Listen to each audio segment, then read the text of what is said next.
Media మిత్రులందరికీ నమస్కారం. గత వారం రోజులుగా రవినాయుడు మీద నా మీద కబ్జా ఆరోపణలు కొంతమంది చేస్తున్నారు. అది ఎవరో కాదు, పెద్ద గంజాయి రెడ్డి, చిన్న గంజాయి రెడ్డి. మా ఫోటోలు వేసి ఏదేదో ప్రచారాలు ఒక రకంగా కాదు, అన్ని రకాలుగా మేము ఏదో కబ్జా చేశామని చేస్తున్నారు. అసలు విషయం ఏంటంటే, ఆ రోజు కొంతమంది మీడియా మిత్రులు మా దగ్గరికి వచ్చారు, రవినాయుడిని నన్ను కలిశారు. దానికి ముందే మినిస్టర్ గారిని, లోకేష్ గారిని అందరినీ కలిసి వాళ్ళ దగ్గర పర్మిషన్ తీసుకొని పలానా చోట భూమి ఉంది మేము చేసుకుంటాము అంటే సానుకూలంగా స్పందించారు వాళ్ళు. ఆ తర్వాత రవినాయుడిని నన్ను కలిశారు వాళ్ళు వచ్చి, మీడియా మిత్రులందరూ కలిసి మాకు ఇట్లా పలానా చోట భూమి ఉంది, దాన్ని సర్వే చేసుకోవాలి, అక్కడికి వెళితే మమ్మల్ని రానివ్వడం లేదు, కొంచెం సాయం చేయమని చెప్పారు. దానికి రవి నేను ఇద్దరం ఏం చేశాము, జేసీబీలు కావాల్సిన వస్తువులన్నీ పంపించి మనుషులు కూడా పంపించాం. అక్కడ ఏంటో చూడండి, సర్వే చేయాలి, సర్వే చేసిన తర్వాత ఎవరు భూమి తెలుసుకొని దాన్ని జర్నలిస్ట్ కేటాయించాలని చెప్పి ఆ వెళ్ళిన మరుసటి ఆ రోజు మధ్యాహ్నం నుంచే మా ఇద్దరు ఫోటోలు పెట్టి వీళ్ళిద్దరూ ఏదో కోట్ల భూమిని కబ్జా చేస్తున్నారు అని చెప్పి, సరే బానే ఉంది, కబ్జా గురించి కొంతసేపు పక్కన పెట్టి మళ్ళా మాట్లాడదాం. అసలు కబ్జా అంటే ఏందో నేను చెప్తా. ఫస్ట్ కరుణాకర్ రెడ్డి గారి ఇల్లు, అదే పెద్ద గంజాయి రెడ్డి ఇల్లు ఎక్కడి నుంచి వచ్చింది? ఇప్పుడున్న ఇల్లు ఒక రామారావు అనే బ్రాహ్మణుడిదే ఆ ఇల్లు, ఆ భూమి. ఆ భూమిని మణిమంత నాయుడు, రాజారెడ్డి వీళ్ళందరూ కలిసి కబ్జా చేసి కట్టిన ఇల్లు అది. వెస్ట్ ఫేసింగ్ ఉండే ఇల్లు అది, గేటు. ఆ తర్వాత ఫ్రంట్ నార్త్ ఫేసింగ్ లో ఇప్పుడు గేట్ ఉంది, ఆ ఇంటి గేట్ ఉంది. అదెవరిదో తెలుసా? వెంకటరత్నం అలియాస్ గణపతి, మన ముక్కు సత్యంద్ర గారు అన్న, ఆయనది. ఓకే, ఆయనది ఎట్ట తీసుకున్నారు ఆ భూమిని? 3 సంవత్సరాల పాటు చిత్రహింసలు గురి చేసినారు అతన్ని పంపించేదానికి. అది ఖాళీ చేపిస్తే నార్త్ ఫేస్ గేటు పెట్టుకోవాలని చెప్పి చిత్రహింసలు పెట్టి పంపించినారు. ఒక సీఏ అయితే గన్ను పెట్టి అతనికి, అన్నం అంటే నిన్ను కాల్ చేస్తాను నా కొడక, నువ్వు మర్యాదగా ఇక్కడి నుంచి ఖాళీ చేస్తావా లేదా? వాళ్ళు కోర్టులో వేశారు, వాళ్ళు ఎన్నెన్నో బాధలు పడ్డారు పాపం వాళ్ళు. అయినా వాళ్ళ వల్ల కాలపోవడానికి చివరికి ఖాళీ చేసి వెళ్ళిపోయారు. ఆ గణపతి చనిపోయాడు కూడా ఆయన. అది కబ్జా. రామారావు దగ్గర చేసిన ఈయన ఇల్లు కట్టిండవే, అది కబ్జా. ఓకే, ఇవి కాదు కబ్జాలు. నీ బతికే ఫస్ట్ కబ్జాలతో స్టార్ట్ అయింది. 1990లో తిరుపతికి రాజారెడ్డిని, కడపని ఎవరు పరిచయం చేసింది? ఎవరు పరిచయం చేసింది? నువ్వు కదా. సిద్ధార్థ రాజు దగ్గర కూర్చొని కడప నుంచి రాజారెడ్డిని తీసుకొని వచ్చి కమాండర్ జీబుల్లో నాటు తుపాకులు బయట పెట్టుకొని ఎవరు చేసింది? అక్కడి నుంచి కబ్జా సంస్కృతిని స్టార్ట్ చేసింది నువ్వు. ఇప్పటికీ తిరుపతిలో రాజారెడ్డి బాధితులు ఉన్నారు, కబ్జా చేసిన కుటుంబాలు. రాజారెడ్డి బాధితులు ఉన్నారు తిరుపతిలో, తీసుకురమ్మంటావు అందరినీ. అది కబ్జా. ఇంకా రౌడీయిజము అంటే నీ ఇంటితోనే ఇంకా కబ్జాలు బయటికి తీస్తాం. ఇప్పుడు ఒక నీ గుర్రపు స్వారీ, చిన్న గంజారెడ్డి గుర్రపు స్వారీ కోసము తనపల్లి రోడ్డు పక్కన, తనపల్లి వెళ్లే దారిలో రోడ్డు పక్కన ఒక ఉంది ఫామ్ ల్యాండ్, దాంట్లో ఎన్ని ఎకరాలు కబ్జా చేస్తున్నావు నువ్వు? మొత్తం చిట్టా మా దగ్గర ఉంది, తీస్తాం బయటికి దాన్ని కూడా. ఆ రోడ్డు కోసం, ఆ రోడ్డు లేదని చెప్పి రోడ్డు దిగిపోతే అక్కడున్న ల్యాండ్ యజమాని ఒక అతన్ని చిత్రహింసలకు గురి చేసిన అతను కూడా. మొత్తం అతని చెట్లు, టేక్ చెట్లు అన్ని కొట్టేసి, మీకు తెలిసే ఉంటుంది, అతను కూడా మీడియా ముందుకు వచ్చాడు. కబ్జా కదా అది. 5 ఎకరాలు ప్రభుత్వ భూమిని కబ్జా చేస్తున్నారు, 5ో 9ో మొత్తం కరెక్ట్ గా తీస్తాను బయట దాన్ని. అది కబ్జా. మొత్తం కబ్జా చేసింది నువ్వు. తిరుపతికి కబ్జా సంస్కృతిని పరిచయం చేసింది నువ్వా చెప్పేది మాకు కబ్జా అని చెప్పి? రా, ఎక్కడన్నా సరే ఆ తోసం భూమిలో మేము ఏదైనా అగ్రిమెంట్ చేసుకున్నా, నా బొన్సుల మీద భూమి అగ్రిమెంట్ చేసుకున్నా, నేను వెళ్ళి ఇది నాది భూమి అని చెప్తే నువ్వు కబ్జా అని చెప్పు, సరే నేను ఉంచుకుంటా తల. నేనేదో జర్నలిస్టుల కోసం పోతే కబ్జా కబ్జా కబ్జా కబ్జా కబ్జా. సరే, ఆ తర్వాత కూడా ఈ 15 మంది 20 మంది నన్ను వచ్చి కలిశారు పాపం. ఆ తర్వాత చాలా మంది కలిశారు. అయ్యా మీ ఒకరికే చేస్తే మిగతా వాళ్ళు బాధపడతారు, ఎట్లా చేద్దాం దీన్ని, ఇంకా భూమి ఉంది, అందరినీ వీలైనంత వరకు అకామిడేట్ చేద్దాం, మళ్ళీ మేము వాళ్ళకి చెడ్డొద్దు. మా ప్రభుత్వం, కూటమి ప్రభుత్వం కట్టుబడి ఉంది.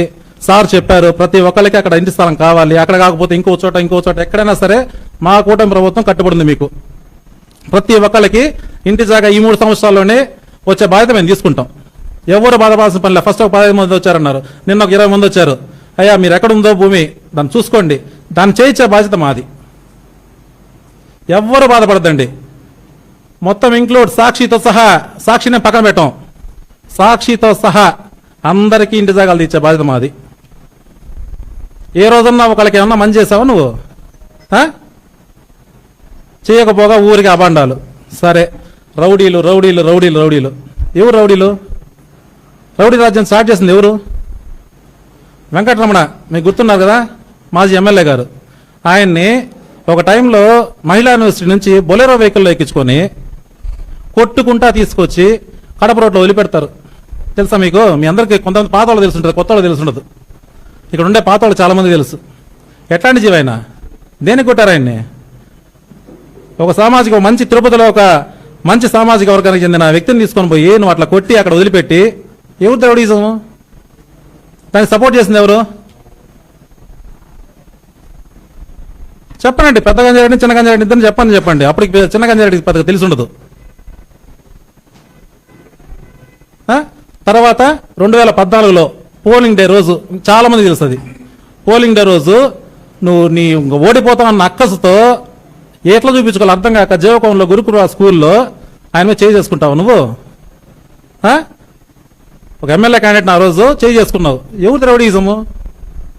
ఎవరు రౌడీలు? చెప్పండి, సమాధానం చెప్పండి బయటకు వచ్చి. ఎవరు రౌడీజము? ఎవరో పాపం సోషల్ మీడియాలో ఒక అబ్బాయి రాజంపేట పిల్లోడు ఎవరో ఏదో పెట్టారని చెప్పి ఎట్లా కొట్టారు ఆ పిల్లోడిని? ఆ ఫోటోలు మీ అందరి దగ్గర ఉన్నాయి. అతను కోలుకోవడానికి 2 నెలలు 3 నెలలు పట్టింది. ఎవరు రౌడీజము?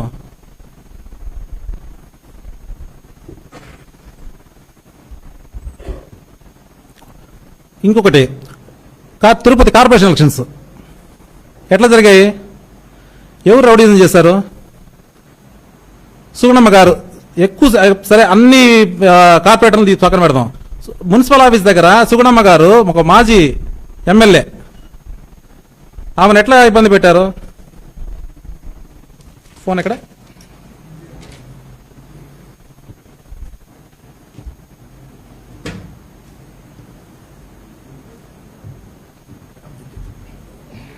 అవసరం లేదు, సరిపోతుంది.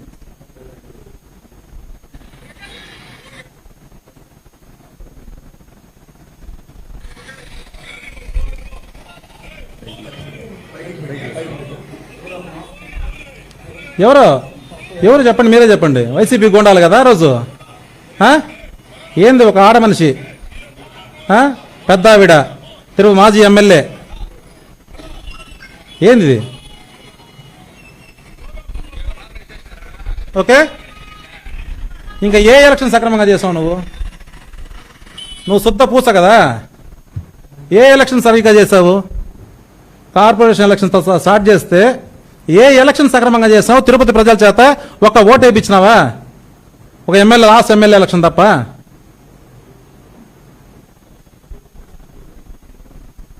అది రౌడీజం అంటే. పట్టుకొని అందరినీ రౌడీలు రౌడీలు రౌడీలు అనుకుంటా.